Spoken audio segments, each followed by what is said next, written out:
Bonjour à tous, j'espère que vous allez bien. Je suis très contente de vous retrouver ici depuis très longtemps. Je ne sais d'ailleurs plus vraiment comment faire tout ça. Comme vous le voyez, on n'est pas au même endroit que d'habitude parce qu'aujourd'hui j'ai eu envie de vous parler de quelque chose de tout à fait différent d'Harry Potter. Ça fait longtemps que je veux vous parler d'autre chose. Ben, évidemment, je vais pas vous parler cuisine. Je vais vous parler livre aujourd'hui parce que je me dis que c'est le moment où je dois vous en parler parce que le livre dont je vais vous parler est un livre qui est assez limité en termes de quantité. Comme vous l'aurez vu dans le titre, c'est le livre Là où réside l'hiver de l'autrice, autrice, dites-le comme vous voulez, Laetitia Arnoux. Je ne sais pas si on dit Arnoux ou Arnould, voilà. C'est une auteure française et comment est-ce que j'ai découvert ce livre? J'ai découvert ce livre tout simplement, je ne sais plus si c'est via Instagram ou directement sur Ulule.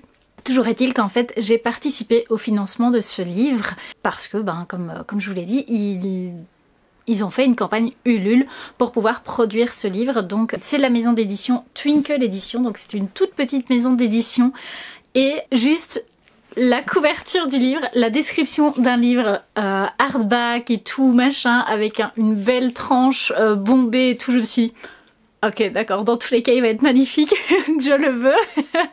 Je peux être assez superficielle comme ça, voilà. Et ensuite la description, je me suis dit ok c'est génial quoi. Donc je vais vous lire la quatrième de couverture. Donc c'est: avez-vous déjà entendu le crépitement du givre et le sifflement du nord? C'est le rire de l'hiver qui s'éveille en décembre, le rire de Jack Frost. À 17 ans, Ada Nightingale est une jeune fille solitaire et hypersensible. Orpheline, elle vit avec sa belle-mère et la fille de cette dernière. Même mise à l'écart, elle veille chaque jour sur le manoir de son enfance et les bois de Moonland. Garant des glaciers, Jack Frost est la quintessence de l'hiver. Pourtant, qui connaît encore son nom?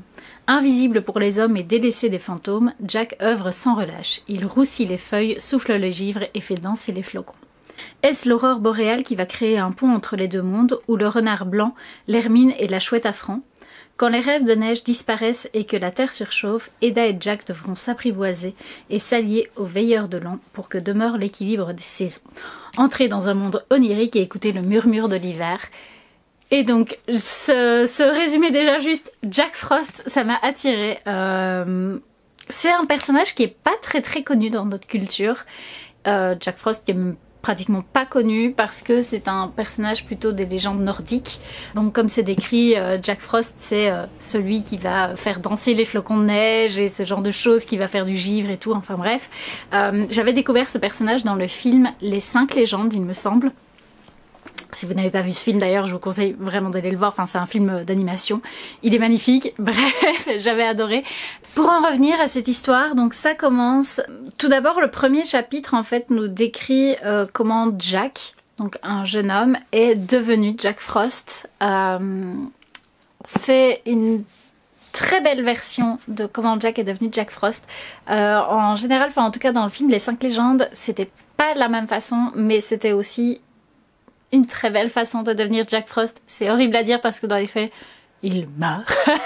Mais bref, à chaque fois, il devient Jack Frost pour une bonne raison. En fait, enfin bref. Voilà, donc le premier chapitre, c'est ça. Et ensuite, dans le deuxième, on arrive au cœur de l'histoire, donc à notre époque actuelle. Et là, donc, on retrouve Jack qui arrive dans le village de Bibury. Donc Bibury est un vrai village anglais, un village tout à fait charmant. J'ai envie d'aller à Bibury maintenant, voilà, c'est un village typique anglais avec les maisons en pierre, les petits chemins et tout, enfin bref. J'ai très envie de découvrir Bibury, voilà. Et donc on découvre Jack qui souffle les premiers flocons que lui envoie Décembre. Donc Décembre est un personnage, donc chaque personnage, enfin non pas chaque personnage, chaque veilleur de l'an est un mois de l'année. J'ai trouvé ça charmant parce que du coup ils s'appellent tous par le mois qu'ils représentent.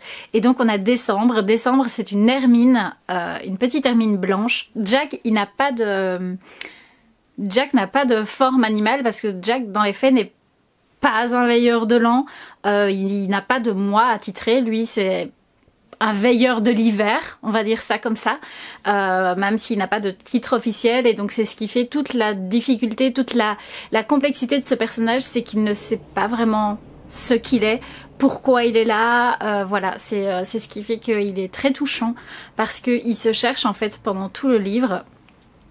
Et donc bref, Jack souffle les premiers flocons que lui envoie Décembre. Et d'ailleurs, on retrouve Décembre qui est fâché parce que Jack a décidé de transformer ses premiers petits et doux flocons en une tempête de neige, ce qui n'était pas du tout prévu.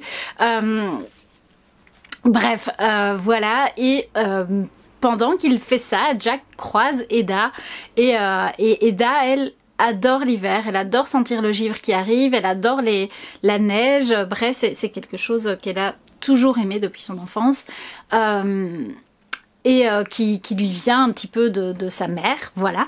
Et d'ailleurs, elle est avec sa demi-sœur qui, elle, n'aime pas ça du tout, elle n'aime pas le froid. Et donc, c'est ce qui fait toute la sensibilité d'Eda et le fait qu'elle va être plus réceptive à l'hiver, tout simplement parce qu'elle aime cette saison, qu'elle a toujours aimé cette saison. Et enfin bref, et elle aime aussi les bois qui entourent le manoir de sa famille, donc les bois de Moonland, qui s'avèrent, on va le découvrir au fil du récit, être des bois particulièrement importants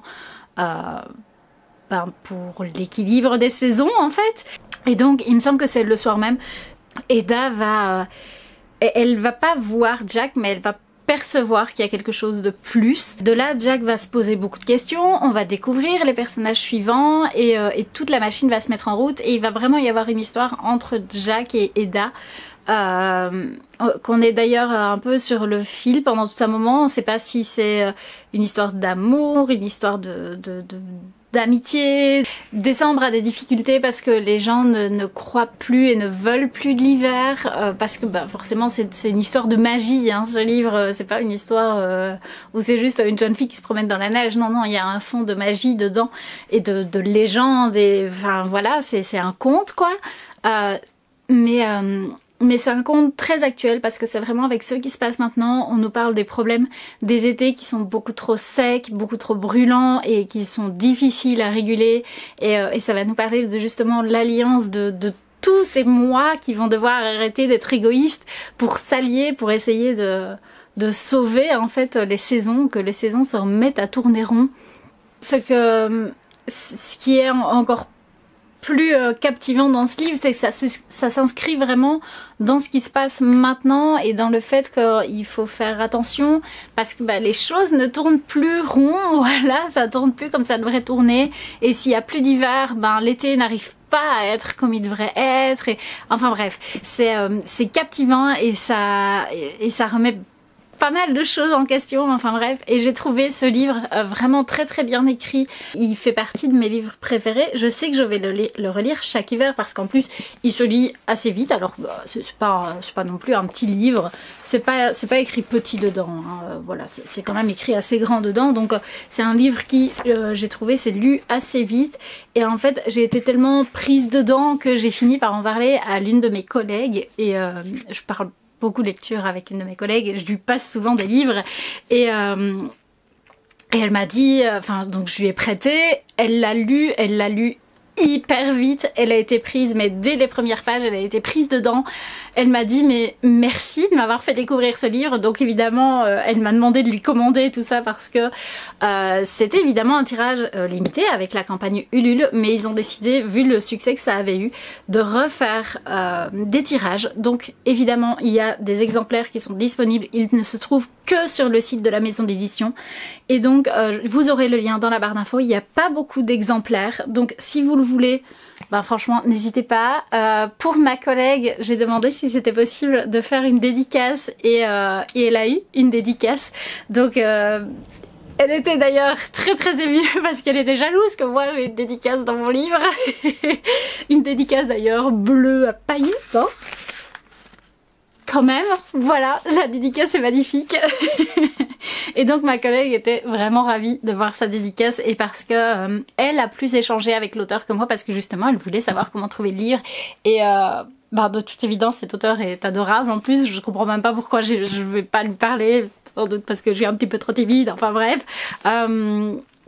Donc sachez que vous pouvez demander à avoir une dédicace dans votre livre et je pense que ça fera plaisir à l'auteur de savoir que vous voulez ça en plus. Enfin, je trouve que déjà de base c'est un très bel objet, mais en plus si l'histoire qui est dedans est incroyable comme elle l'est, foncez quoi, ça vaut vraiment le coup.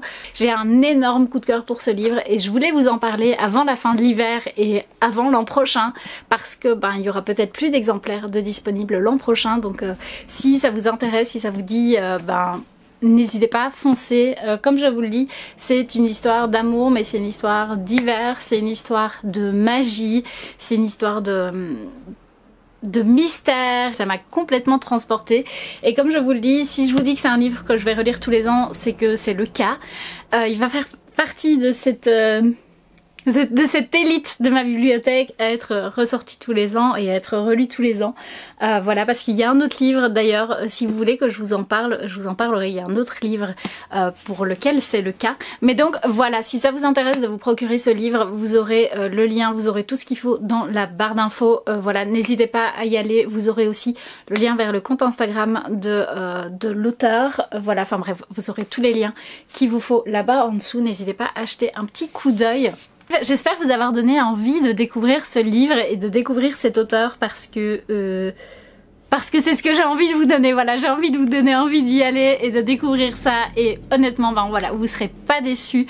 J'espère que cette vidéo vous aura plu, même si elle ne parle pas d'Harry Potter comme d'habitude. J'avais envie, ça me tenait vraiment à cœur de vous parler de ce livre et de vous partager cette découverte. J'espère que ça vous aura plu. Si c'est le cas, n'hésitez pas à mettre un pouce en l'air sur cette vidéo, à vous abonner comme d'habitude, à me rejoindre sur Instagram.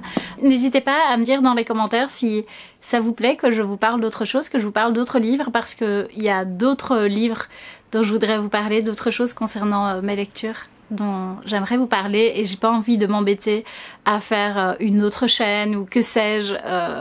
Voilà, je pense que j'ai le droit de partager ce que je veux sur cette chaîne aussi quand même. Donc bref, n'hésitez pas à me dire si ça vous a plu quand même. Parce que ça m'intéresse de savoir ce qui vous plaît sur ma chaîne. Comme je pense que cette fois-ci je vous ai tout dit, et bien je vous fais des bisous et je vous dis à la prochaine. Salut salut. C'est Mamie Monkey, ou Mamie Monkey.